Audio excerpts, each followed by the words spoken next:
Hello viewers, আসসালামু আলাইকুম। আজকে একটি নতুন রেসিপি নিয়ে চলে আসলাম। আজকে আপনাদের বানিয়ে দেখাবো চাল কুমড়ো পাতার বড়া। আমরা কিন্তু চাল কুমড়োর পাতা অনেকভাবে রান্না করে খেয়ে থাকি, কিন্তু একবার হলেও এইভাবে বড়া বানিয়ে খেতে পারেন। গরম ভাতের সাথে খেতে কিন্তু দুর্দান্ত হয়।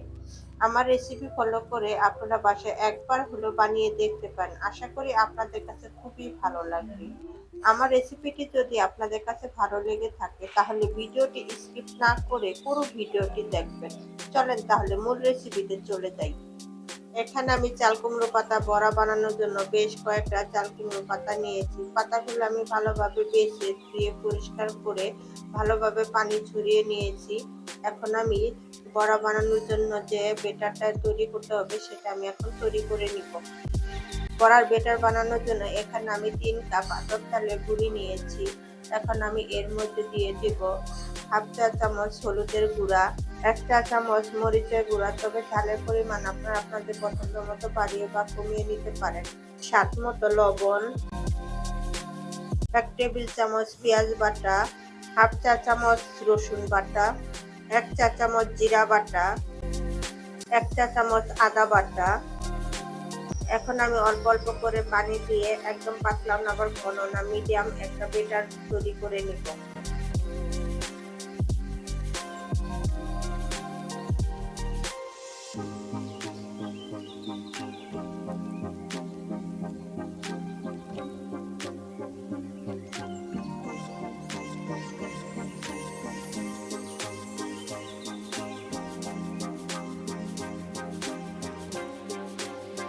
চাল কুমড়া পাতা বড়া বানানোর জন্য বেটারটা রেডি হয়ে গেছে। আমি 2 থেকে 3 মিনিট সময় আমি ভালোভাবে বেটারটা ফেটিয়ে নিয়েছি। এখন আমি একটা পাতা নিয়ে নিলাম।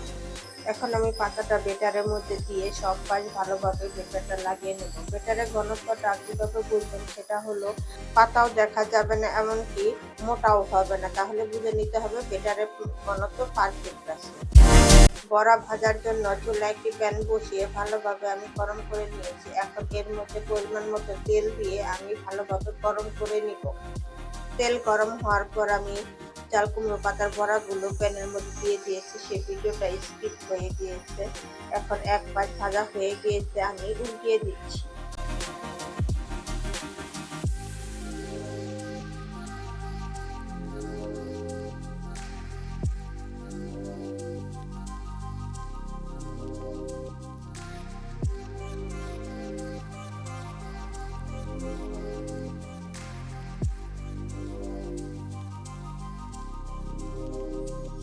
দুই পাশে আমি উলট পালট করে ভেজে নিয়েছি। দেখেন দেখতে কতটা ক্রিস্পি লাগছে। এখন আমি বড়াগুলো তুলে নিব।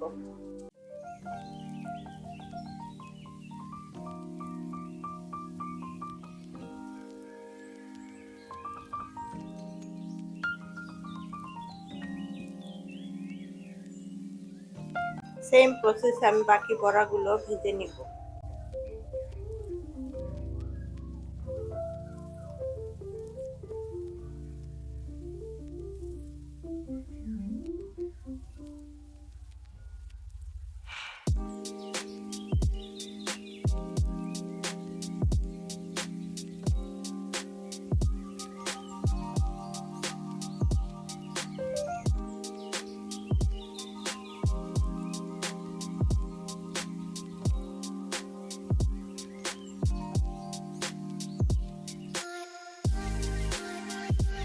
সবগুলো বড়া আমি ভেজে নিয়েছি। দেখেন দেখতে কতটা ক্রিস্পি লাগছে এবং কতটা লোভনীয় হয়েছে।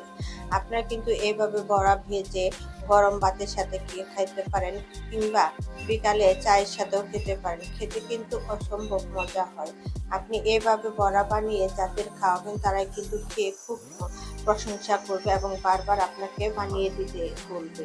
আমার রেসিপি ফলো করে আপনারা বাসায় একবার হলেও ট্রাই করে দেখতে পারেন। আশা করি আপনাদের কাছে খুবই ভালো লাগবে। আমার রেসিপিগুলো যদি আপনাদের কাছে ভালো লেগে থাকে তাহলে অবশ্যই আমার চ্যানেলটিকে সাবস্ক্রাইব করে দিবেন এবং পাশে থাকা বেল আইকনটিতে ক্লিক করবেন, যাতে আমার সকল ভিডিও নোটিফিকেশন সবার আগে আপনার কাছে পৌঁছে যায়।